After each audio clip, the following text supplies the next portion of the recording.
자, 그럼 사무엘상 3장 21절 합독하겠습니다. 여호와께서 실로에서 다시 나타나시되 여호와께서 실로에서 여호와의 말씀으로 사무엘에게 자기를 나타내시느니라. 아멘. 네, 우리가 지난주에 이제 에스겔서 13장을 봤었죠. 그 중에서도 3절 말씀이 특별히 어떤 말씀이었죠? 에스겔서 13장 3절에 이렇게 되어 있습니다. 주 여호와의 말씀에 본 것 없이 자기 심령을 따라 예언하는 어리석은 선지자 그들에게 화가 있을진저 이렇게 되어 있었죠. 하나님께서는 진짜 진노, 진짜 미워하시는 존재를 뭐라고 하세요? 어리석은 선지자라고 하시는데, 물론 그 어리석은 선지자도 하나님의 뜻 밖에 있는 존재가 아닙니다. 하나님의 뜻 밖에 있어서 하나님도 어쩔 수가 없어서 미워하는 게 아니라 하나님의 다 뜻 가운데 하나님이 우리를 위해, 우리도 다 어리석은 자였잖아요. 우리도 참 지혜가 없던 다 죄인이었습니다. 그 중에서 택하신 자를 건져내시기 위해, 구원하시기 위해, 즉 하나님의 뜻을 드러내시기 위해 사용하신 존재 안에 사탄, 그리고 그 사단의 영을 받은 어리석은 선지자도 있는 거예요. 우리도 다 사단의 영을 받은 자였잖아요. 예수님이 분명히 그러셨죠. 너의 아비는 마귀라 그랬어요. 우리의 원래 아비는 누구였다? 마귀였어요. 짱구 아빠의 아들은 짱구. 그럼 마귀의 아빠의 아들은 누구예요? 아빠가 마귀면 그 아들도 당연히 마귀예요. 마귀에게서 딴 게 난리가 있습니까? 그러니까 우린 다 마귀의 족속들이었어요. 마귀의 씨를 받은. 우리가 귀신이고 우리가 사단이었다는 것입니다. 그러니까 우리는요, 하나님 앞에 스스로 잘나서 구원받을 아무런 근거가 없었어요. 여러분, 그냥 남의 자식도 아니에요. 누구 자식? 마귀의 자식이었단 말이에요. 그냥 버리고 저 지옥 밑바닥에다 그냥 폐기해도 아무 할 말 없던 자들이었어요. 여러분, 그 마귀가 그 마귀의 씨를 받은 자들, 뭐 예수님께서는 그 당시에 예수님 때나 사도 바울 때나 그 예루살렘에서는 다 바리새인들과 서기관들이 가득 차 있었잖아요. 그들이 다 가라지다, 그들이 사단이라고 하면서 그 사단의 아들, 마귀의 족속, 그 구원받지 못한 자들의 모습을 드러내시려고 또 유대인들과 그 바리새인들과 서기관들을 사용하셨어요. 그들을 마치 어리석은 선지자처럼 사용하셨단 말입니다. 왜요? 너희들이 어리석은 선지자자 곧 저런 율법주의자들이었어. 너희들이 곧 바리새인이고 사두개인이었어. 율법학자였어. 라는 것을 보여주시려고 그들을 사용하시고 성경에까지 기록하게 하신 거예요. 그럼 예수님이 직격하신 이 사단의 자식들아, 이 뱀 새끼들아, 뱀의 자식이야 라는 자들, 그들이 바리새인과 서기관이었는데 그들의 모습에 우리가 있으니까 그들을 비난하셨다고 하셨죠. 그런데 그들을 왜 비난하셨어요? 이 율법주의자들아, 너희는 회칠한 무덤이다. 우리가 에스겔서 13장에서도 나왔지만 회칠한 무덤이라는 표현을, 에스겔서의 표현을 그대로 사용하시면서 예수님이 그들을 향해서 너희는 외식하는 자다 그러셨단 말입니다. 그 외식하는 자를 설명하시기 위해서 회칠한 무덤을 표현을 쓰셨다는 거예요. 자, 그런데 그런 가르침에 따라 사도 바울이 내가 그런 율법주의자, 즉 하나님을 사랑한다고 하면서 하나님을 가장 모독하고 하나님의 가장 큰 진노와 미움을 받던 내가 곧 어리석은 선지자, 내가 그런 자였어요. 내가 마귀 새끼였어요. 그것도 그 마귀 중에 대가리였어요. 내가 죄인 중에 괴수였어요. 하는 게 사도 바울의 죽을 때까지의 고백이었단 말이에요. 그 사도 바울이 죽기 얼마 전에, 죽음을 앞두고 있을 때 마지막 로마로 가기 전에 그 예루살렘, 정확히는 가이사랴, 예루살렘에서 지중해 쪽으로 나온 가이사랴에서 그 로마로 떠나기 전에 마지막으로 유대인들에게 참소를 받습니다. 고발을 받아요. 누구 앞에서? 당시의 총독인 베스도와 또 아그리빠 2세 왕과 그의 누이인 버니게 앞에서 유대인들의 고발과 신문을 받아요. 참혹한 모습으로. 정말 저 새끼 죽여라. 저거는 이 세상에 두어서는 안 될 족속이다라고 하는 욕을 유대인들이 사도행전을 가만히 보시면은 사도 바울이 예루살렘으로 들어간 그때부터, 성전에서 나타난 그때부터 계속 욕을 했어요. 그건 21장, 22장 이후로 나온 얘기예요. 뭐라고 욕했다고요? 그냥 아유 저는 나쁜 놈 정도가 아니라 죽여라 그랬어요. 저런 거는 이 땅에 둘 수가 없다. 아나니아 대제사장 같은 경우는 사도 바울에게 뭐라고 욕했다? 23장 초반에 보면은 저 새끼 입을 쳐라 그랬단 말이에요. 누가? 대제사장이. 가장 율법을 많이 알고 가장 유대인들의 존경을 받고 가장 말씀을 많이 알고 있다는 제사장 중에 대제사장인 사도 바울, 그 말씀을 전하는 사도 바울을 향해서 뭐라고 그랬다? 저 새끼 입을 쳐라 그랬단 말이에요. 가죽끈으로 쳐라. 입을 애들 말로 요즘 말로 입틀막을 시켰단 말이에요. 그러면서 뭐라고 그랬다? 살려두지 말자. 사도 바울은 그때 뭐만 얘기했다고요? 내가 어떻게 예수 그리스도를 만났고 우리가 왜 유대인이면서 율법주의를 버리고 왜 예수 그리스도를 믿어야 하며 죄가 무엇이고 회개가 무엇이고 하나님 나라가 무엇인지에 대해서밖에 말을 안 했어요. 즉 한마디로 뭐예요? 오직 믿음과 오직 은혜밖에 얘기한 적이 없어요. 오직 예수 그리스도. 너희들 행위로 구원받는 거 아니야. 오직 믿음이야. 이 말 했더니 어떻게 해요? 저거 입 쳐라 그랬단 말이에요. 대제사장부터. 그런 맥락에 따라 26장에 보면은 사도행전 26장에 보면은 사도 바울이 로마로 가기 전 마지막으로 그 유대인들과 말씀드린 대로 베스도 총독과 로마인이죠. 로마인 총독과 그 아그리빠 왕 앞에서 내가 더 이상 예루살렘에서 변론을 하거나 내가 너희들의 꿍꿍이를 다 알아.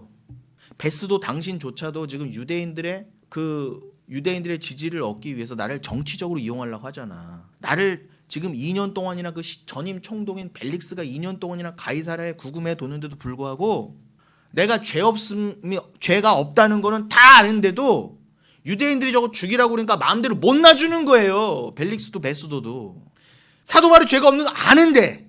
그래서 유대인들이 원하는 대로 또 예루살렘으로 끌고 가서 분명히 예루살렘을 끌고 가는 길에 사도 바울을 매복했다가 죽이려는 자도 있습니다. 사도 바울을 죽이기 전까지는 밥도 안 먹을 거야 라는 사람이 최소 40명이 넘었는데 그걸 알고도 다시 예루살렘을 끌고 가려고 했다니까요. 그런데 사도 바울이 단순히 죽기가 무서워서가 아니라 더 이상 여기서는 있을 이유가 없어서 나 가이사한테 상소한다. 그래서 이제는 로마로 가게 된 거예요. 베스도도 총독도 로마 총독도 보기에 이제는 사도 바울을 더 이상 묶어둘 명분이 없는 거예요. 그리고 네가 가이사에게 로마 시민이 가이사에게 상소했으니까 네가 로마 가서 황제 앞에 서야 하리라.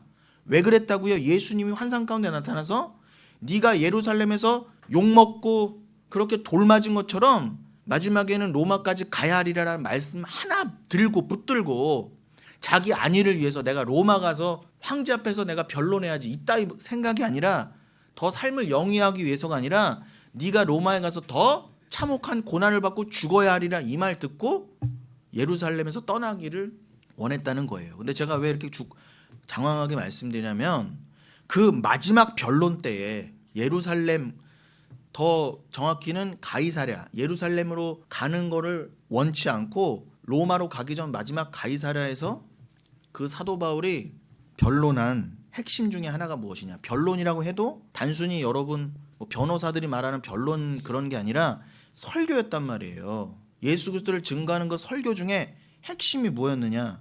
26장 9절에 있게 되어 있습니다. 승용을 안 띄워줘도 돼요. 나도 나사렛 예수의 이름을 대적하여 많은 일을 행하여야 될 줄 스스로 생각했다 그래요. 행위주의를 드러낸 거예요. 나도 많은 일을 행하여야 그게 맞는 건 줄 알고 그게 하나님 앞에서 잘난 건 줄 알고 내가 행함으로 주 앞에 구원받는 줄 알고 나도 무슨 일을 했다 그래요? 예수의 이름을 대적했다 그래요. 그리고선 어떻게 했다? 또 한 번 자기의 죄를 드러냅니다. 자기 죄의 본질, 그 본질적인 죄를 설명하기에 어떤 사건을 또 끌어다 쓴다?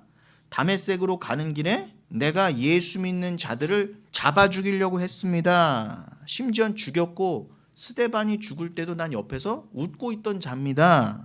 라는 얘기를 그 상황에서 또 해요. 정신병이어서가 아니라 사도 바울조차도 여러분 자기의 죄를 끝까지 인지하고 복음을 전하기 전에 복음의 순서로서 자기 죄를 드러냈단 말이에요. 이게 복음의 시작이에요. 어디서든 설교의 시작이라니까요. 내가 왜 예수가 필요한지, 예수는 어떤 분인지, 오직 은혜가 뭔지를 선포하려면 내가 왜 죄인인지부터 알고 들어가야지. 그거를 모르는 인간들이 설교하는 게 그들이 바로 하나님이 가장 미워하시는 어리석은 선지자란 말이에요. 사도 바울은 뭐라고 그랬다? 행위 아닙니다. 나도 하나님 앞에 뭘 많이 해야 옳은 건 줄 알고 심지어 어떻게 했다? 저 예수 믿는 것들하고 그게 맞는 건 줄 알고 그들을 잡아 죽였다 그러지 않습니까?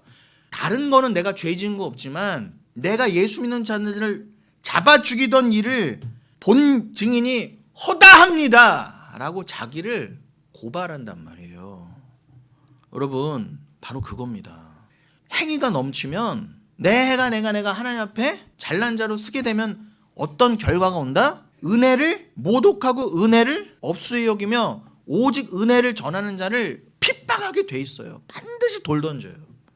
여러분, 우리 영혼교회도 저도 정도의 차이는 있지만 많은 욕을 먹잖아요. 그게 여러분 종류도 다양해요. 근데 이 당시로 치면은 지금이야 사회법이 있고 경찰도 있고 법이 있으니까 요 정도지, 당시에는 여러분 칼 들고 진짜 와서 죽였단 말이에요. 아무도 말을 안 했어. 죽여도.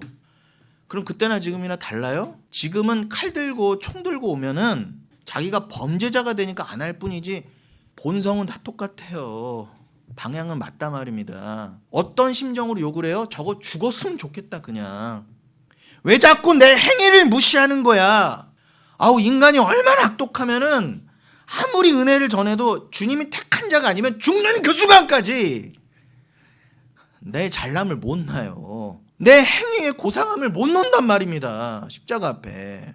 사도 바울도 결국 그 말하다가 죽었잖아요. 결국은 죽을 줄 알고 한 말이에요. 다시 한번요. 여러분 명심하십시오. 여러분들은 수시로 율법자의로 드러날 거예요. 왜요? 여러분은 원래 마귀의 자식이었기 때문에. 여러분은 원래 하나님의 자녀가 아니었어요. 원래 여러분 사단의 자식이었단 말입니다. 아직 여러분 천국 들어가기 전까지 여러분은 사단의 자식으로 계속 드러날 거예요. 그때마다 기억하십시오. 사단의 자식의 특징은 뭐다? 하나님 앞에서조차 행위로 드러나려고 그래요. 선악과 먹고 내가 한 게 잘났죠? 내가 한 게 맞죠로 갖고 하나님께 디민다니까? 염소처럼. 나는 오늘 도무지 모르겠어. 왜 자꾸 나에게 행위를 갖고 오는 거야. 근데 그 자들이 이 땅에서부터 누구를 핍박하고 들어간다? 예수의 이름으로 살아가는 교회부터 핍박하고 들어가는 거예요. 우씨, 저 새끼 저거 입 쳐라, 저거 막아라. 우씨, 죽여라. 지금이나 그때나 똑같아요. 차라리 그때처럼 그냥 맞아 죽고 장렬하게 가는 게 낫지. 이게 지지부진한 싸움은 아주 그냥 지겹습니다. 예. 여러분은 사도 바울처럼 언제나 그 각오를 하셔야 돼요. 내가 세상에 절대 칭찬받을 수 없다는 각오와 동시에 그 전에 뭐라고 여러분이 어떤 상황에서 건진받은 죄인인지를 늘 직시하셔야 돼요. 그거 직시가 안 되면 여러분들은 버림받은 자입니다. 자, 다시 에스겔서 13장 3절로 돌아가면은, 그래서 그 어리석은 선지자 그에게 하나님이 무지막지한 진노를 쏟으세요. 다시 한번 강조합니다. 하나님이 얘가 어떻게 어리석은 선지자가 됐지라고 생각 밖의 모습을 보여서 화를 내시는 게 아니라 우리의 구원을 위해 하나님 나라를 설명하시기 위해 그리스도의 십자가 사랑을 통해서, 희생을 통해 하나님의 사랑, 그 영광을 드러내시기 위해 어리석은 선지자도 쓰시고 사단도 쓰시는데, 우리도 원래 다 사단의 자손이요 뱀의 자식이요, 우리가 태어날 때부터 선악과를 범할 수밖에 없는 죄인으로 만드셨다. 그게 피조물의 한계예요. 피조물은 스스로 선해질 수 없고 구원할 수 없어요. 그래서 죄인이에요. 그래서 인간은 아무리 똑똑하고 잘나도 절대로 선악과를 범할 수밖에 없고, 하나님을 향해서 내 욕심을 위해 하나님도 죽일 준비가 돼 있는 자가 우리란 말이에요. 하나님이 우리를 그렇게 만드셨어요. 하나님만이 스스로 죄가 없으실 수 있는 분이기 때문에 피조물을 만들면 당연히 창조주를 향해 그 잘난 자유의지로 하나님을 향해 이빨을 드러낼 수가 없도록 아시면서도 만들었다는 거예요. 그래서 그게 다 마귀 자손인 거예요. 사단의 자손이고. 하나님께 대해서 이빨을 드러내는 맨 앞에 서 있는 게 사탄이잖아요. 사탄은 여러분 고유명사가 아니라 일반 명사입니다. 성경에서. 그 말은 사탄은 어떤 특정한 루시퍼 이런 인간들만 말하는 게 아니라 하나님을 대적하는 모든 무리를 통틀어서 사탄이라고 하는 거예요. 여러분도 사탄이었단 말이에요. 기분 나쁘세요? 왜 그렇게 하셨다?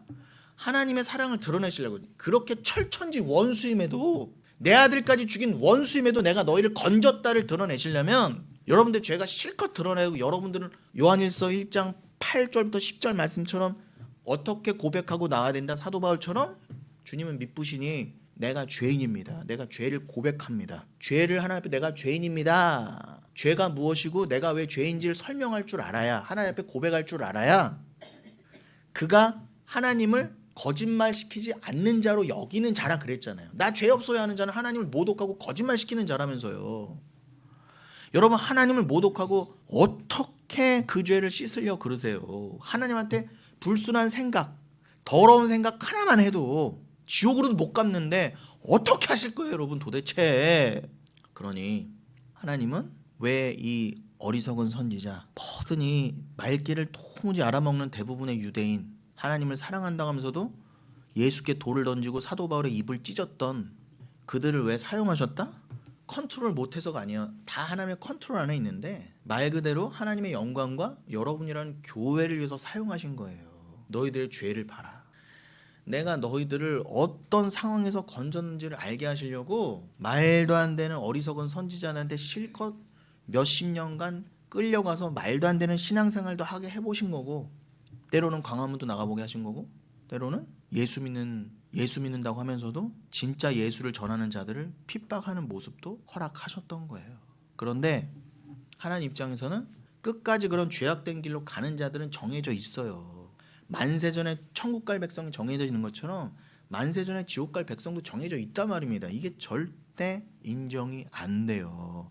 알미니안 주의자들은, 그 잘난 박애주의자들은 어떻게 하나님이 만세전부터 지옥을 만들어 놓으셨고 버림받은 자녀가 있느냐가 죽었다 깨나 들어오잖아요. 그건 신천지도 마찬가지예요. 신천지 사람들이 결국 주장하는 게 뭔 줄 아세요? 아까 사도 바울이 사도행전 26장에서 했던 그 말 그대로예요. 내가 하나님을 사랑해서 하나님 앞에 뭔가를 많이 행하여야 될 줄 아는 게 바로 이단의 행사란 말입니다. 신천지도 똑같이 그 말 한다니까요. 그러면 말이야 신천지가 이단이고 우린 정통이라 하지만 결국 주 앞에 행위로 나아가는 자들은 신천지나 저놈이나 그놈이나 모든 교단할 것 없이 다 사탄이란 말이에요. 제 말은요. 욕먹을 각오하세요. 모든 이들에게. 내가 중에 실명과 실제 이름을 아주 못 밝히는 게 이제 한이다 진짜. 진짜 더 직설적으로 말하고 싶은데 좀 꾹꾹 참고 있는 것입니다. 두려울 게 없어요. 죽여라, 그냥 차라리 죽여라 나를. 그럼 그러면 꼭 더 안 죽이더라고. 살고자 하면 죽는 거여서 내가 살려고 해야 되나? 죽으려고 하면 잘 안 죽더라고요. 안 죽이더라고요. 그런 면에서는 우리 교회가 좀 더 유명해지면 좋을 것 같아요. 안 유명해서 더 안 덤벼드니까. 그렇다고 제가 일부러 막 대거리 하려고 싸움 붙자고 싸움하자고 하는 게 절대 아닙니다. 그냥 예수는 이런 분이에요 라고 그리스도만 전하면 당연히 대적자가 생겨요. 여러분들도 삶에서 반드시 대적자가 있잖아요. 큰 틀에서는, 본질에서는 늘 여러분들은 환난 가운데 있단 말입니다. 누구나 예외 없이. 여러분 예수를 제대로 믿고 전하고만 있다면. 그리고 더 중요한 건 뭐예요? 그런 삶이 더 진해지고 더 정도를 더해갈 거예요. 절대 약해지지 않아요. 절대로. 언제까지 예수가 십자가에 죽으신 것처럼 여러분의 자아가 완전히 죽을 때까지 여러분은 극심한 환난과 핍박 가운데 들어가게 될 거예요. 기대하십시오. 그래야 여러분이 말끔하게 죽고 부활할 수 있습니다. 그 자기 부인이 인정이 안 되는 자, 그 길은 내 스스로 갈 수 없어요. 엊그제 우리 집사님도 통화 때 그러시더라고요. 맞아요. 자기 부인은 내가 할 수 없는 게 맞죠. 저는 그 고백을 다 얻길 원하는 거예요. 한 분 한 분으로부터.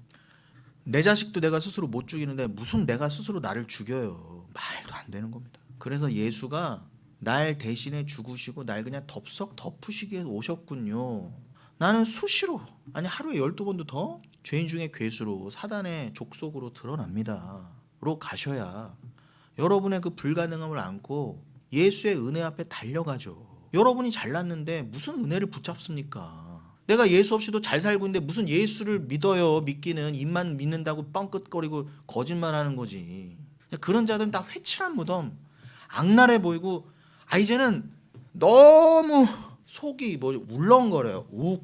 차라리 대놓고 건달짓, 대놓고 도둑놈, 대놓고 사기치는 놈이 차라리 나아요. 대놓고 공산당 빨갱이가 낫다니까. 제일 역겨운 게 누구냐? 예수 믿는다고 하고 예수 안 믿는 자. 예수 믿는다고 은혜를 핍박하는 자가 저는 이 세상에 제일 싫어요. 근데 이게 저만 그런가 했더니 아니요. 에스겔 때부터도 이미 그 전부터도 하나님은 누구에게 가장 진노를 쏟아부으셨다? 3절 다시요. 자기 심령을 따라 예언하는 어리석은 선지자에게 화가 있을진저. 이게 화 있을진저 이 정도가 아니에요.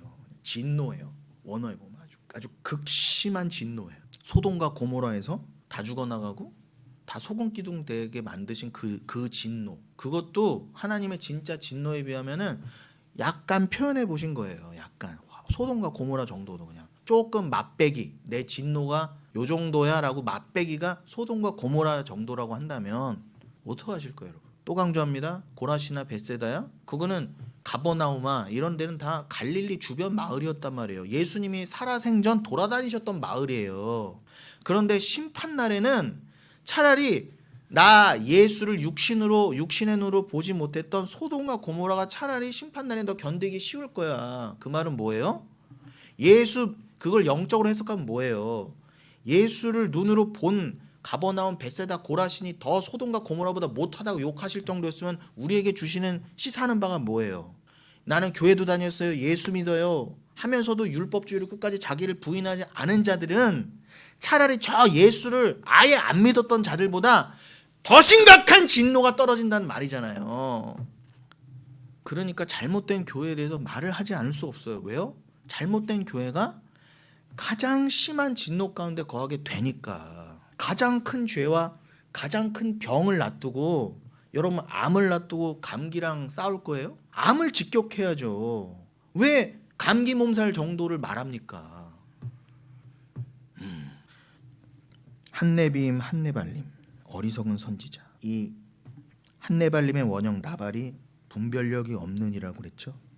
어리석은 선지자를 왜 싫어하신다? 분별력이 없어서, 참지혜가 없어서. 참지혜는 뭐예요? 당연히 예수를 그리스도로 깨닫는 거, 나의 구세주로 깨닫는 게 참 지혜예요. 이 눈에 보이는 모든 세상, 나에게 주신 율법 조문 하나하나가 다, 계명 하나하나가 로마서 10장 4절 예수 그리스도를 가리키는 것이고 예수 그리스도가 완성이야 로 깨닫는 게, 나로서는 안 돼요. 자기 부인조차도 자기 부인 돼야 되는데 그거조차도 내 스스로는 안 돼요라고 깨닫는 게, 내가 죄인임을 깨닫는 게 참 지혜라니까요. 나에게 예수 그리스도가 내 생명으로 반드시 필요해요.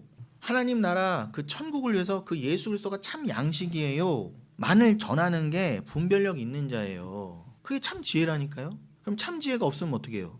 천국은 온데간데 없고 하나님 나라와 그 심판, 회개 온데간데 없고 이 땅의 것만 말해줘요. 화평하라, 평화로다, 평화로다, 잘 될 거야. 여러분 기도하세요. 잘 될 거야. 복 주실 거예요. 롤롤롤롤. 당신은 이렇게 간다니까요. 눈에 보이는 거에 창념시키기 때문에 교회도 더 화려하게 만들어야 돼요. 더 아주 그냥 몇 억짜리 스크린을 만들어야 되고요. 딴 교회랑 뒤지지 않게. 몇 억짜리 조명도 해야 되고요. 돈을 줘서라도 오케스트라 사와야 돼요. 예수를 믿건 말건 상관없어요. 여러분 괜찮아요. 우리 오늘 철호도 찬양 잘했지만 여기에 우리가 뭐 찬양이 좀 부족하다고 악기 세션이 없다고 돈 들여서 불러야 되고, 우리 그런 돈도 없지만 그런 거 맞지 않아요. 왜 교회에서 심지어는 그 교회 다니는 사람도 그 돈 받으면서 봉사하는 게 맞아요? 틀려요? 외부에서 데려온 사람 그렇다 치더라도 그거 다 가짜 쓰레기 노름이에요. 그거 다 변질되게 돼 있어요. 반드시 인간은요. 좋은 마음으로 시작하고 돈 주고받고 하다가도 나중에는 당연한 게 되고요. 그게 돈벌이가 된다니까 인간은요. 그런데 왜 돈 주고 악기도 사오고 지휘자도 왜 사와요? 보이고 싶어서 그럴싸하게. 보이는 게 다니까. 아니에요 여러분. 보이는 거 다. 그게 다 가짜라는 거예요. 우리가 거적대기 깔고 지금 이 따뜻한 바람 난방이 없이도 우리가 진짜 예배 초소는 하늘이고, 우리가 아무리 가난하고 또 부족하게 모여도 하나님 나라의 그 예배를 배울 수만 있다면 우리는 교회로 모여야 됩니다. 어디든 상관없어요. 어떤 모습이든 상관없어요 하는 자들로 모이는 게 진짜 교회예요. 계시록에 7교회가 다 그런 교회였어요. 특별히 뭐 서머나 교회 이런 데 있잖아요. 아주 지지리도 못 살고 가난한 그런 모습들이었습니다. 그런데 하나님이 너희가 아무리 작게 모이고 그렇게 형편없는 모습으로 보여도 니들이 진짜 교회야 그러셨단 말이에요. 막 화려한 교회, 좋은 옷 입고 다니는 교회, 주님이 절대 주목하지 않으셨어요. 니들이 오히려 헐벗은 자다 그랬단 말입니다. 그렇다고 여러분 일부러 가난하게 살려는 게 아니라 제 본 의도가 뭔지 아시겠죠? 보이는 거는 중요한 게 아니에요. 그러니까 어리석은 선지자, 여러분이 구별할 줄 아셔야죠. 당연히. 제가 언제 주의 종을 겉으로 보고 판단을 해요? 여러분 사람 판단할 수 있어요? 판단하지 마세요. 나도 나를 모르는데. 다만 뭘로만 판단. 그래서 제가 목사는 설교로만 판단하라고 하는 거예요. 그런데 가짜는요, 아무리 큰 교회하고 아무리 잘나고 아무리 잘생기고 아무리 좋은 학교 나왔어도 아무리 잘생겼어도 절대 오직 은혜를 말하지 않아요. 다 인본주의를 말한다니까요. 인본주의를. 여러분을 더 살찌워주는 얘기. 여러분에게 절대 죄인이라고 면박 주지 않아요. 손님 떨어질까 봐도 그렇게 못해요. 여러분들을 어떻게든 구워 삶아서 눈에 보이는 교회, 이 땅의 교회를 키워가요. 그러기 위해선 여러분들도 이 세상에서 화려한 삶을 살도록. 예수 믿잖아. 교회 다니잖아. 주일 성수하고 11조 내는데 A 성도지 해놓고 그냥 여러분들 잘 간다 잘 간다. 오 평화로다 평화로다. 이렇게 간다니까요. 조금 아프다 그러면 오세요. 안수해줄게요. 럴럴럴하고 기도나 해주고. 그게 다란 말입니다. 여러분들은 그게 다 사단의 삶이었다는 것을 잊지 마십시오. 분명히 그들에게 예수님은 화했을진저라고 하셨어요. 여러분 이러한 맥락 가운데 사무엘상 3장 오늘 본문을 좀 보자는 거죠. 에스겔서 13장 3절에서 주 여호와의 말씀에 본 것이 없이 자기 심령을 따라 예언하는 어리석은 선지자로서 기가 막힌 예 중에 하나가 많이 있지만 그 중에서 사무엘상 3장에 보면은 그 엘리 대제사장 얘기가 나옵니다. 요 근래에 엘리 대제사장은 제가 몇 번 언급했었는데 이 사람은 그 레위의 아들들 중에 레위의 아들이 3명 있었잖아요. 그러니까 야곱의 아들인 레위 말하는 거예요. 야곱의 셋째 아들인 레위의 아들이 또 게르손, 고핫, 무라리가 있었단 말이에요. 그 고핫 자손 중에 모세와 아론 계열이 나옵니다. 그 모세와 아론 계열 중에 특별히 아론의 계열을 하나님이 제사장 계열로 쓰시겠다 하시죠. 그 아론에게 4명의 아들이 있었잖아요. 근데 그 중에 4번째 아들이 이다말이라고 있었어요. 근데 그 이다말의 후손이 바로 요 엘리입니다. 엘리. 그런데 자, 우리가 오늘 본문은 그 사무엘상 3장 맨 마지막을 읽었는데 여러분 사무엘상 그 처음으로 1절부터 한번 거슬러 올라와서 보시면은 이렇게 되어 있습니다. 아이 사무엘이 엘리 앞에서 여호와를 섬길 때에 잘 아시는 것처럼 한나가 하나님 앞에 사무엘을 드렸죠. 그렇게 드리고 난 다음에 지금 사무엘이 기한이 찰 때까지 성전에서 지금 봉사하고 있습니다. 아직 어린애예요, 어린애. 그런데 정확히 몇 살인지는 모르지만 어린애가 있을 때 하나님을 섬길 때 그냥 말 그대로 하나님이 누군지 말씀이 뭔지도 모르고 그냥 꼬마애가 그 절에 가면은 동자승처럼 성전에서 이렇게 섬기던 거예요. 허드렛 일도 하고 물도 길어오고. 그때에는 뭐라고요? 여호와의 말씀이 희귀하여 이상이 흔히 보이지 않았더라 이렇게 돼 있습니다. 지금하고 똑같죠? 여러분 그때는 엘리 대제사장도 있고 제사장이 수십 명, 수백 명 있었어요. 율법학자도 있었고요. 뭐 스스로 예언자라는 사람도 많았고 나 말씀 좀 알아요. 말씀 가르쳐요 하는 사람도 수천 수만 명이었단 말이에요. 그런데 하나님이 뭐라고 일갈하셨다? 그때에는 말씀이 희귀하여 이상이 흔히 보이지 않았다 그래요. 여러분 그 이상이 한 말씀드렸지만 그냥 뭐 이상적이다 뭐 이상 그런 의미가 아니라 그렇게 국어사전적으로 이해하실 게 아니라 이상은 원어에 하존이라고 돼 있어요. 하존. 이게 뭐냐면은 쉽게 말하면 계시예요, 계시. 다른 말로 묵시를 말합니다. 여러분 우리가 지난 주에도 또 강조했었지만 계시록 19장 9절로 10절 같은 경우에는 뭐라고 나왔었어요? 천사가 계시를 전해 주잖아요. 뭐라고 계시를 전해 줍니까? 승영아? 계시록 19장 9절로 10절이 뭐였죠? 이게 계시록 그것도 끝부분에 나오기 때문에 결국 성경 전체의 계시가 묵시가 무엇인지를 한마디로 요약해 주는 아주 중요한 부분이기 때문에 제가 매번 강조하는 거예요. 19장 9절로 10절에 이렇게 돼 있어요. 계시록 천사가 내게 말하기를 기록하라. 어린 양의 혼인잔치에 청함을 받은 자들은 복이 있도다 하고 또 내게 말하되 이것은 하나님의 참되신 말씀이라 하기로 내가 그 발 앞에 엎드려 경배하라니 그가 나에게 말하기를 나와 너와 및 예수의 증언을 받은 내 형제들과 같이 된 종이니 삼가 그리하지 말고 오직 하나님께 경배하라. 예수의 증언은 예언의 영이라 하더라. 이게요 성경 전체, 그러니까 모든 계시의 축약이라고 할 수 있어요. 계시 즉 묵시는 한마디로 뭐라고요? 요 계시록 19장 9절로 10절로만 설명드려도 계시의 성경 계시의 핵심은 뭐다? 당연히 예수 그리스도죠. 그걸 묵시라 그래요. 그래서 계시를 예수 그리스도 말씀이라고 하는 거고요. 그런데 시간상으로도 부족하니까 시간이 요 계시록 19장 9절로 10절로 계시의 핵심, 자 성경에서 말하는 계시가 무엇인가를 알려면 이것만 봐도 된다는 말이에요. 사도 요한이 어이구 나에게 이런 환상을 보여주고 계시를 보여주시네요 라고 그렇게 천사 앞에 엎드립니다. 그 천사가 뭐라고 했기에 그렇다고요? 9절에 천사가 기록하라, 어린 양의 혼인잔치에 청함을 받은 자들은 복이 있도다. 진짜 복에 대해서 말합니다. 진짜 복이 뭐라고요?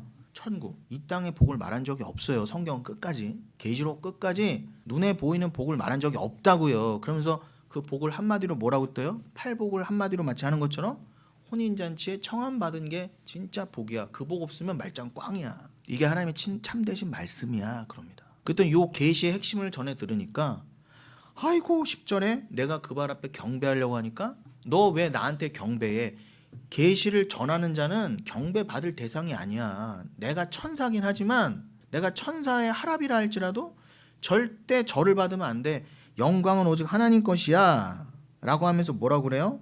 예수의 증언은 예언의 영이라. 그러니까 이 계시록 19장 9절로 10절을 딱 세 포인트로 정리하면 뭐다? 혼인잔치에 청함을 자가 복이다. 두 번째는 영광 받을 자는 오직 하나님이다. 세 번째, 너희들이 성령 받았지? 그걸 예언의 영이라고도 하는데 그 푸니마테스 프로페테이아스, 그 예언의 영, 성령은 예수를 증언하기 위한 영이야. 너희들이 꼭 성령을 받아야 되거든? 근데 그 성령은 너희 각자를 위한 게 아니라 예수에 대한 증언, 즉 오늘 설교에도 누누이 강조한 것처럼 내가 왜 예수를 믿었어야만 하는지, 나에게는 왜 예수가 필요한지 그거를 믿고 깨닫고 전하기 위해서는 반드시 성령이 필요해. 그겁니다. 그러니까 요 세 포인트로만 계시를 정리해서 요 계시만을 전해주는 자가 뭐예요? 진짜 계시자, 예언자, 묵시 전달자란 말이에요. 진리의 전달자. 근데 요거를 안 전하고 이 땅의 것을 전하는 거를 아까 에스겔서 13장 3절에서 뭐라고 했다? 한네빔 한네발림, 어리석은 선지자라 했단 말입니다. 자, 그럼 요걸 종합해 봤을 때 다시 사무엘상 3장으로 돌아가면은 어떻게 이해를 할 수가 있겠어요? 그 당시에 사무엘이 엘리 앞에서 성전에서 봉사하고 있을 때 여호와의 말씀이 희귀하여 이상이 보이지 않았다. 이거는 즉 어떤 의미겠어요? 그 누구도 다 대부분이 어리석은 선지자여서 다 눈에 보이는 것만 말해주지. 대제사장이라 할지라도 저 하늘에 대해서 진짜 묵시에 대해서 그리스도에서 말을 해주지 않는 거예요. 그게 바로 이상이 보이지 않는다 그 말이에요. 계시가 흔히 보이지 않는다. 묵시가 보이지 않는다. 오늘날의 이 계시록까지 포함됐을 때 더 이해가 확실하시죠? 저 이상이라고 번역된 게 카존이라고 되어 있다니까요. 원어에. 그 카존이 계시 묵시란 뜻이에요. 그럼 요한 계시록의 계시도 이거라니까요. 그러니까 그 당시에는 누구도 하늘을 말해주지 않는 거예요. 아유 그 당시엔 요한 계시록 없네 그런 말 하지 마세요. 히브리서 11장 모든 구약의 믿음의 선진들도 오직 믿음으로 구원받았다 그러잖아요. 우리가 수요 예배 때 또 확인했었죠. 설교 들으셨죠? 그들도 사무엘도 포함되잖아요. 구약에 있었지만 그들도 오직 예수 믿는 믿음으로만 구원받았다 그러잖아요. 예수가 그때는 없었는데요. 아우 전 이제 이런 말 하기도 이제 귀찮아요. 너무 당연한 얘기니까. 아까 사도행전 26장에서 사도 바울이 뭐라고 그랬다? 나도 바리새인 중에 바리새인이고 유대인이고 구약의 율법을 다 받고 행했던 자로서 하나님 앞에 어떤 죄를 저질렀다? 내가 하나님 앞에 어떻게 하면 되겠습니까? 내가 하나님 앞에 잘난 행위로 나아가려고 했었던 그게 진짜 죄였다 그러잖아요. 그 행위로 나아가는 게 오히려 예수 믿는 자를 잡아 죽이더라 라고까지 고백을 했잖아요. 그런 것처럼 로마서 4장에서 나온 것처럼 여러분들이 아브라함처럼 자식을 죽이려고 잡아 바쳐본 적도 없잖아요. 그런데 그 위대한 아브라함조차 그 자식 잡아 죽인 그 행위로 구원받은 게 아니다. 자랑할 게 있었다면 인간의 행위로 자랑할 수 있지만 그러한 아브라함조차도 오직 믿음으로 구원받았다고 한다면 우리는 말할 게 뭐가 있어요? 그럼 아브라함은 아들 바쳐서 율법 지켜서 구원받은 게 아니라 어떤 뜻? 이 이삭이 상징하는 바 진짜 아들, 갈라디아서 3장 16절 진짜 자손을 주신 그리스도를 믿어야 되는구나. 물론 그 당시에는 예수 그리스도라는 역사적 인물은 몰랐을지언정, 예수의 십자가 이전이니까 그랬을지언정 믿음을 받은 자면은 아브라함이건 사무엘이건 구약의 누구든 어떻게 해요? 내 행위로서는 안 되는구나. 이 이삭이 상징하는 바 반드시 언약의 씨가 와야 되는구나. 메시아가 와야 되는구나.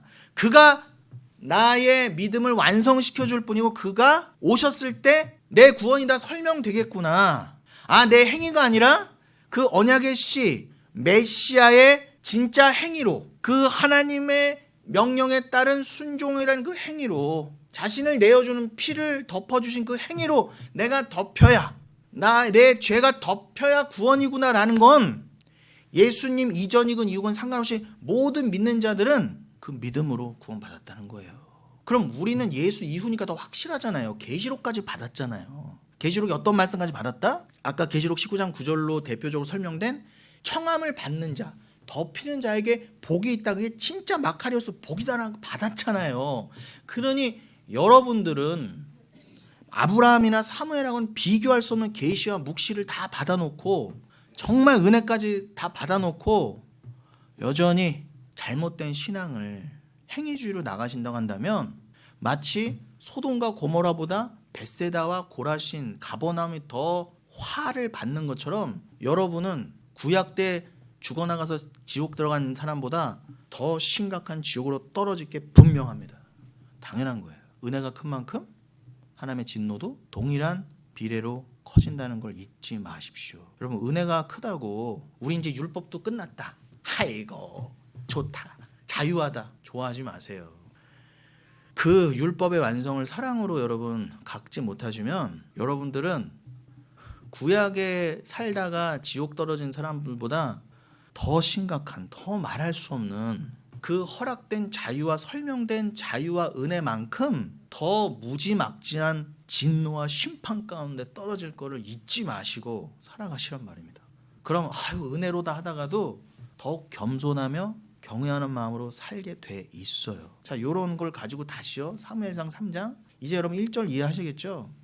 그 당시에 주의 종이 수두룩 뻑뻑이고 신학교가 몇 개고 그렇게 주의 종이 많은데 하나님 뭐라고 하셨다? 말씀이 안 보여, 이상이 없다, 계시가 없다. 어느 누구도 하늘을 말해주지 않는다. 하나님이 누구신지를 말해주지 않는다라는 거예요. 하나님은 예수로만 설명이 되는데 말해주지 않는 한 그냥 율법 지키고 복 받아라 이런 얘기만 횡행하는 거예요. 그거를 마치 단적으로 표현해 주듯이 모든 대부분의 주의 종들이 다 분별을 못하는 어리석은 자들이다라는 것을 마치 설명해 주듯이 2절에 뭐라고 하셨어요? 엘리의 눈이 점점 어두워가서 잘 보지 못하는 그때에 그가 자기 처소에 누웠고, 엘리는 누구? 아론의 직계 혈통이었단 말이에요. 레위의 직계 혈통, 대제사장까지 하고 있던 인간이라니까요. 뭐 혈통이 몇 대째 뭐 내가 자식이고 소용없어요. 하나님 보시면 뭐다? 멍청해서 분별을 못하는 어리석은 선지자, 분별 없는 자, 이상을 못 보는 자, 말씀을 안다고 아는데 전혀 모르는 자의 표상이 엘리였던 거예요. 그래서 엘리가 어떻게 해요? 육체의 눈이 점점 어두워져 가는 걸로 그걸로 설명해 보신 거예요. 표현을 이해되시죠? 3절 하나님의 등불은 아직 꺼지지 아니하였으며 사무엘은 하나님의 궤에 있는 여호와의 전안에 누웠더니, 이렇게 돼 있죠.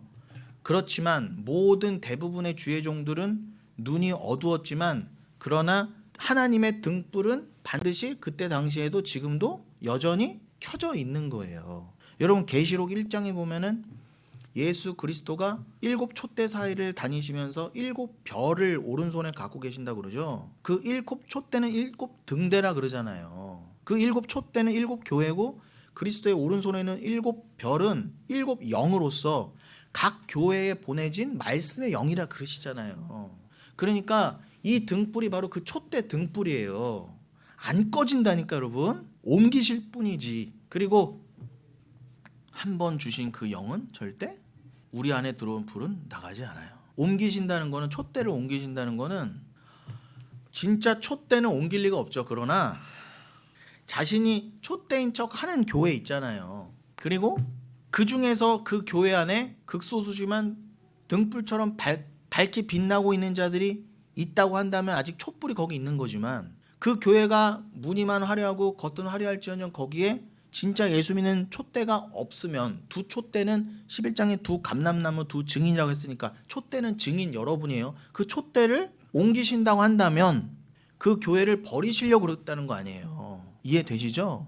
그러니까 각자가 교회니까 각자의 주신 영이 한 번 들어왔는데 하나님이 아유 실수했다고 옮겨가시거나 빼가신다는 의미가 아니라 전체 구속사적인 맥락에서는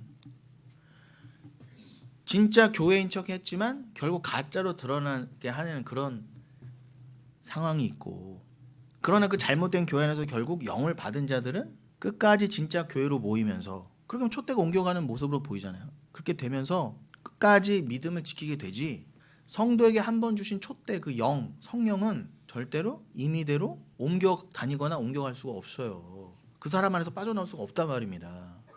그런 것처럼 하나님의 등불은 여전히 있었어요. 전하는 주의 종들은 다 멍청했을지언정 등불은 아직 분명히 타고 있었단 말입니다. 그런데 그때 사무엘은 하나님의 궤에 있는 여호와의 전안에 누웠던, 이때까지는 아직 사무엘의 두 아들 홈니와 비느하스가 블레셋과의 전투를 위해서 법궤 들고 뛰어나가던 그때 전이었던 거예요. 그러니까 아직까지는 법궤가 이스라엘 안에 있을 때란 말이에요. 그러니까 법궤 자체가 등불은 아니지만 법궤가 여호와의 전안에 있는 것을 통해서 아직은 하나님의 등불 그 성령이 여전히 불타고 있다는 것을 암시하고 있는 거죠. 4절 여호와께서 사무엘을 부르시는지라 그가 대답하되 내가 여기 있나이다. 그런데 여러분 잘 아시는 것처럼 그 5절에 뭐라고 돼 있어요? 엘리에게로 달려갔다 그러잖아요. 그러니까 사무엘아 불렀을 때 이거를 하나님이 부르시는 줄로 몰랐던 거예요. 그때 당시에는 하나님이 실제로 음성으로도 얼마든지 역사하실 수 있었을 때입니다. 사무엘아 불렀는데 사무엘이 아직은 하나님을 몰랐을 때였기 때문에 그냥 엘리가 부르는 줄 알고 그냥 엘리의 육성인 줄 알고 엘리한테 달려간 거예요. 그랬더니 당신이 나를 부르셨습니까? 내가 여기 있습니다. 그랬더니 엘리가 뭐라고 그래요? 야 가서 자, 나 너 안 불렀어. 이렇게 되는 거예요. 그 6절 여호와께서 다시 사무엘을 부르시는지라 사무엘아 그랬더니 사무엘이 일어나 어떻게 해요? 엘리에게로 다시 가서 이르되 당신이 나를 부르셨습니까? 내가 여기 있나이다 하니 그가 대답하되 내 아들아 내가 부르지 아니하였으니 가서 다시 자라 그럽니다. 7절 중요합니다. 사무엘이 아직 여호와를 알지 못하고 여호와의 말씀도 아직 그에게 나타나지 아니한 때라. 사무엘이 분명히 성전에서 봉사도 하고 법궤 옆에 있었지만 사무엘은 아직 하나님을 몰랐을 때예요. 아직 말씀과 계시가 그에게 주어지지 않았을 때란 말입니다. 그러니까 하나님이 사무엘아라고 실제로 불러도 사무엘이 못 알아먹었던 거예요. 여러분 영이 들어오지 않으면 하나님 음성 들려주세요 해서 진짜로 봉중아 해도 못 알아먹어요. 그럼 안 되는 거예요 여러분. 그런데 여러분은 언제 한번 여러분 진짜 하나님 음성 실제로 들어보셨어요? 봉중아 이런 얘기 한 번도 못 들어보시고도 어떻게 여러분들은 하나님의 음성을 들었다고 이렇게 앉아 계세요 여기? 그러니까 우리는 사무엘 때처럼 사무엘아 봉중아라는 얘기는 구약 때처럼은 못 들을지언정 여러분 안에 성령이라는 등불 등대 말씀이 있어서 하나님의 계시를 깨닫고 예수는 그리스도시고 나는 죄인입니다 라는 것을 깨달은 자는, 천국을 믿는 자는 이미 하나님도 알고 그의 음성을 듣는 거예요. 지금은 신약의 지금은 기록된 말씀으로만 하나님의 음성을 듣도록 정해 놓으셨어요. 그런 의미에서 저는 롤롤롤롤롤롤 하면서 내가 방언받았다 그러고 주님이 저 음성 말씀하시면 롤롤롤롤롤 있어봤어 내가 하나님 음성 들어줄게 롤롤롤롤. 그리고 나만 무슨 특별한 존재인 것처럼 내가 하나님 음성 듣는 도 알려주기 다 사기예요 여러분. 다 무당이에요. 제가 단언합니다. 그러니까 아무리 유명하고 큰 교회에도요 100% 무당이에요. 100%. 하나님의 음성은 그런 식으로 듣는 게 아니에요 지금. 근데 이걸 반대로 생각해 보잔 말이에요. 사무엘 때는 영이 없으면은 사무엘아 라고 하나님 직접 부르셔도 못 알아먹는 판에 여러분은 어떻게 성령이 있어서 사무엘아 봉중아라는 음성도 못 들었음에도 불구하고 어떻게 하나님을 믿어? 이걸 하나님의 음성으로 깨달아?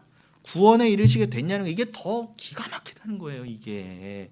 그러니까 오직 믿음이라는 게 보이는 것. 이제는 말씀이 다 기록되고 완성됐는데 어디 가서 또 음성 듣는다 그러고 내가 듣고 싶은 말 안 해주면 딴 교회 간다 그러고 거기 가서 하나님이 내가 듣고 싶은 말 해주면은 이 음성 들었다 그러고 어떻게 그따위 말을 하냐는 거예요. 제 말은요. 그거는 아직 사단의 족속이어서 그래요. 마귀여서 그래요. 마귀. 단언합니다. 저에게 칼 들고 와도 괜찮아요. 그건 마귀예요. 마귀. 음성은 절대 그렇게 듣는 게 아니에요. 자, 그런데 이때는 아직 다시 강조하지만 말씀이 다 완성되지 않았으면 그때는 실제로 사무엘아 하고 부르실 때가 있었지만 영을 못 받으면은 아무리 사무엘아 아무리 불러도 안 되는 거예요. 엉뚱하게 엘리한테 달려갔잖아요. 영이 없으면 쓸데없는 잘못된 종에게 달려간다니까 여러분. 8절 여호와께서 세 번째 사무엘을 부르신 자 뭐든지 3세번입니다 여러분. 이건 3은 완성의 숫자예요. 세 번째 부르시는지라 그가 일어나 엘리에게로 가서 이르되 당신이 나를 부르셨기로 내가 여기 있나이다 하니 엘리가 여호와께서 이 아이를 부르신 줄을 그때서야 깨닫고 아 이거 심상치 않은데. 그리고 9절 엘리가 사무엘에게 이르되 가서 누웠다가 그가 너를 부르시거든 네가 말하기를 여호와여 말씀하옵소서 주의 종이 듣겠나이다 하라. 엘리가 이때는 그래도 맞는 말을 했네요. 여러분 봉중아 사무엘아 부를 때는 우리가 뭐라고 해야 된다? 저는 주의 종입니다. 말씀하옵소서 듣겠습니다. 주님 만나 주시오. 주님 어디 계세요? 롤롤롤롤. 제 기도 제목은 이거고요. 하나 둘 셋 넷 다여.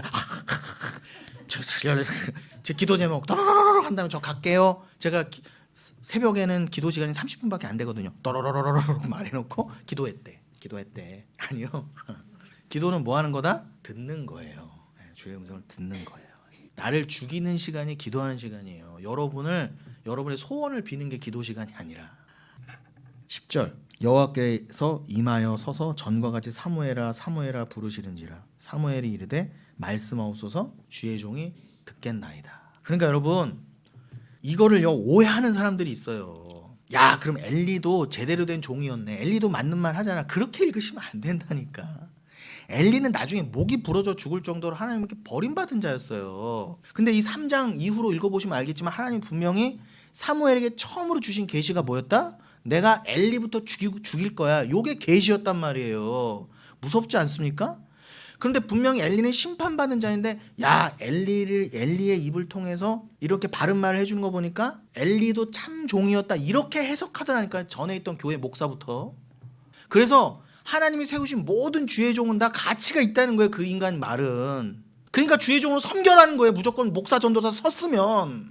아니라니까 여러분. 하나님은 지나가는 돌을 들어서도 아브라함의 자손을 삼으실 수 있고 지나가는 애기 입술을 통해서 진리를 말씀하실 수 있는 분이에요. 뭘 통해서도. 엘리가 바른 말 한마디 했으니까 엘리도 맞다가 아니라 하나님을 쓰시려고 하면 엘리 같은 거 입술을 통해서도 얼마든지 온 세상을 통해서도 이미 말씀하시고 계신 하나님이 무엇을 통해서 계시를 말씀하시지 않느냐는 거예요. 그러니까 중요한 건 뭐예요? 사람을 보지 말고 말씀 자체에 집중하면 되잖아요. 엘리에 집중하지 말고 하나님의 음성 자체에 집중하면 되잖아요. 저도 마찬가지예요. 영혼교회 전봉 중에 집중하시면 안 돼요. 그 사람의 입에서 뭐가 나오는지가 그냥 저도 한 사람의 목사로서 고린도전서 9장 27절 야 내가 이렇게 전파한 후에 내가 오히려 버림당하면 어떡하지? 내가 지옥 가는 거 아니야? 이런 마음으로 이미 한번 구원하시기로 작정하고 내 안에 성령이 있다는 걸 깨달으면 내 사랑과 구원은 확실합니다. 영원합니다는 믿음이 있지만 아직은 이 땅에서 육을 입고 살아가는 처지에서는 뭐라고요? 날마다 내 몸을 쳐서 복종하면서 야 내가 혹시 구원을 잃어버리면 어떡하지? 내가 오늘도 하나님을 음성을 못 들으면 어떡하지? 라는 마음으로 살라는 거예요. 쓸데없는 행위하라는 게 아니라 그거는 근거 없는 두려움이 아니라 내가 죄악 중에 죄수 중에 죄인 중에 구원받은 자라면 겉모습은 어떻게 해요? 흥청망청 마음대로 사는 게 아니라 마치 내 몸을 쳐 복종하게 하는 것처럼 마치 오늘도 구원을 내가 오늘도 획득해야 되는 것처럼 아주 그냥 미친 듯이 싸워서 죽을 힘을 다해서 쟁취해야 되는 것처럼 사는 모습은 그렇게 살라요. 그게 하나님이 믿음 있는 삶을 이렇게 보이게 하시지만 실제로는 어떻게 해요? 내 안에 믿음이 그런 악전 고투 가운데 이끌어가는 모습으로 보이신다. 그러니까 오늘도 내 안에 믿음이 없는 건 아닌가 날마다 돌아보라고 하잖아요. 엉뚱하게 살지 말고. 그런 차원에서는 주의 종도 그냥 통로일 뿐이에요. 그러니까 주의 종 자체를 보지 마시고 제가 엘리면 어떡하실 거예요 여러분? 제가 엘리면. 근데 여러분들 영이 들어와 나간다면 최소한 종의 겉모습이 아니라 아까도 강조한 것처럼 어리석은 선지자들은 저기를 말하지 않는다. 저 목사가 아무리 키가 크고 잘나고 부자고 많이 배웠어도 눈에 보이는 걸 말한다. 그거는 어리석은 거다. 그것과 정반대여도 죄와 천국과 회개를 말한다. 그러면은 그 사람의 메시지를 들어야 된다는 판단은 영으로서 하는 거예요. 겉모습으로 하는 게 아니라. 그걸 다 인정한다 하더라도 절대로 인간을 보지 말고 그 입에서 나오는 메시지만 봐야 된다. 그러니까 핵심이라는 것입니다. 그러니까 여러분, 엘리가 사무엘아 가서 있다가 하나님 부르시면은 여기 있습니다. 주의 종이 여기 있습니다. 듣겠나이다 하라고 했다고 야 엘리도 맞다. 엘리도 맞다. 모든 주의 종은 맞다. 이렇게 가시면 안 된다는 거예요. 근데 악랄한 인간들은 요 직전 교회 그때 담임처럼 요런 걸 들어. 야 엘리가 사무엘의 엄마 한나에게도 집에 가서 평안히 가라. 네 기도가 응답되었다. 그런 말 좀 누가 못해요. 그런 말 했다고 엘리도 맞다 이거예요. 나도 설령 내가 부족해도 나를 엘리처럼 섬겨라. 이렇게 가더라니까요. 정말 악랄한 겁니다. 그렇게 갈 거면 지도 목이 부러져 죽어야지. 엘리가 죽은 것처럼. 좀 말씀을 마무리하겠습니다. 자, 말씀드린 것처럼 좀 전에 말씀드린 것처럼 사무엘이 하나님의 음성을 직접 듣게 됐을 때부터 계시의 시작이 뭔지 보세요.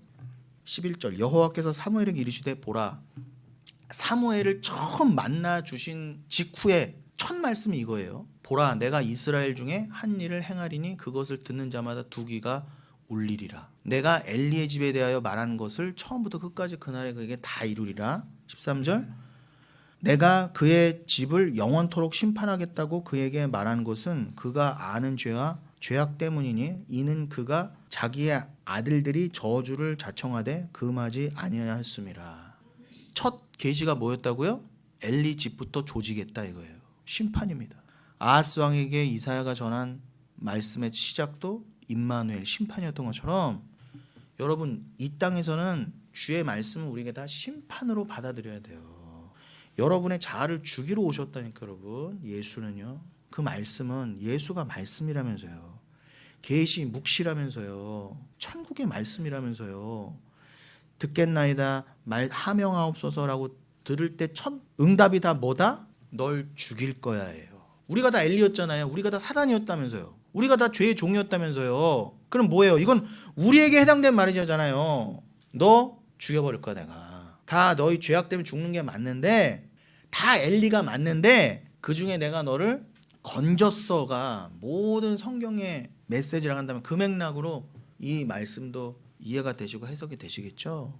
그러나 영원히 지옥에 떨어질 엘리 중에 엘리는 당연히 둘째 사망으로 심판하시고 그러니까 제가 하고 싶은 말의 초점은 메시지의 시작은 계시의 시작은 심판이라는 거예요. 이건데 이거를 택한 자는 좀 전에 표현처럼 두 귀가 울려서 야 이건 나에 대한 말씀이구나 듣는데 엘리는 그때까지 하나님 말씀이 아무리 임해도 듣지도 못한 데다가 자기 아들들이 성전에서 헌금 갖다 장난치고 여자들 갖다 장난쳐도 엘리가 가만히 그냥 나이가 들은 건 핑계고 그냥 넘어갔단 말이에요. 그게 정상이냐 말이에요. 그러니까 하나님이 단순히 헌금 삥땅 치고 여자랑 놀아나서 그랬다는 게 아니라 그거는 죄의 본질을 가리키는 하나 둘 조그만한 현상이었을 뿐이라는 거예요. 하나님을 정말 사랑하고 하나님의 성전을 사랑하면 어떻게 그런 짓을 해요? 율법을 어기는 짓을 제사장부터 하냐 말이에요. 어떻게 헌금 갖다 장난치고 그럴 수 없다는 거예요. 아무튼 계시의 시작은 심판입니다. 무조건 심판이에요. 이걸 받아들이냐 안 받아들이냐.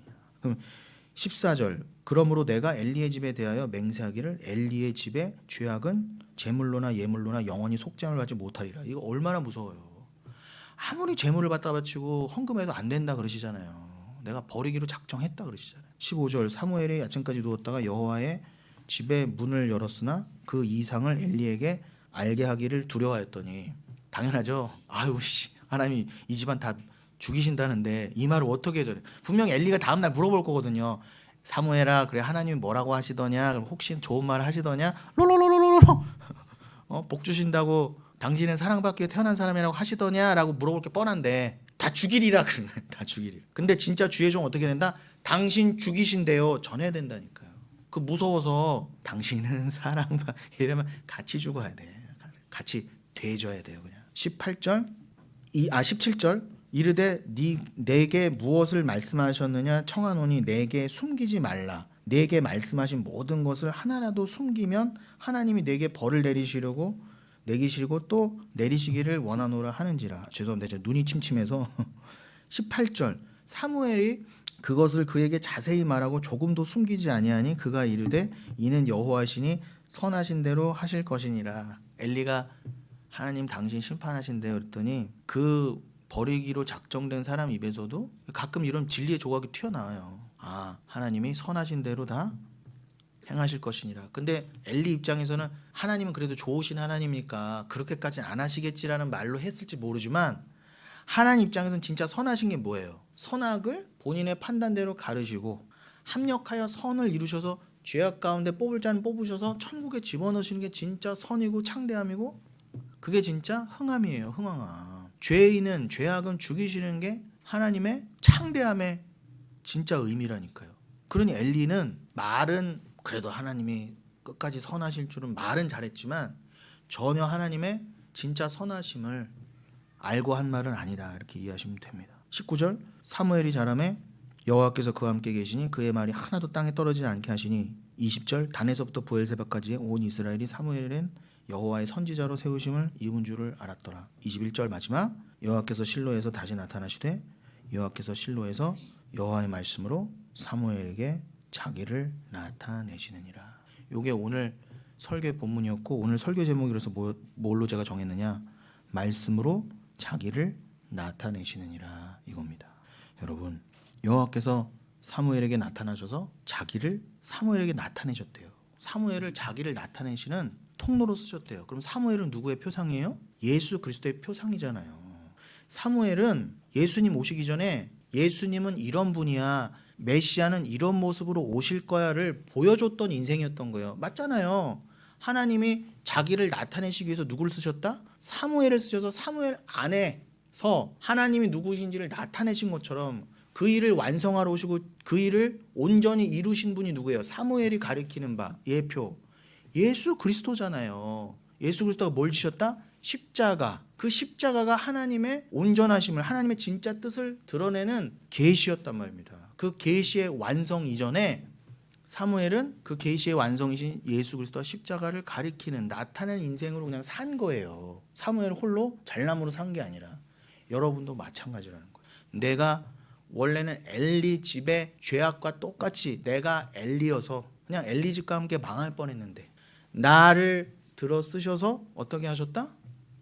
그리스도를 담아내는 그릇으로 삼으시고 그렇게 하나님이 엘리 가운데 사무엘을 택하듯 엘리 밑에서 사무엘을 택하듯 나를 사무엘로 그리스도로 말씀으로 만드셔서 나를 그 통로 만드셔서 나를 건지셨고 그러니 나는 예수만을 위해 살 수밖에 없구나. 예수를 드러내는 자로만 살아야 되겠구나.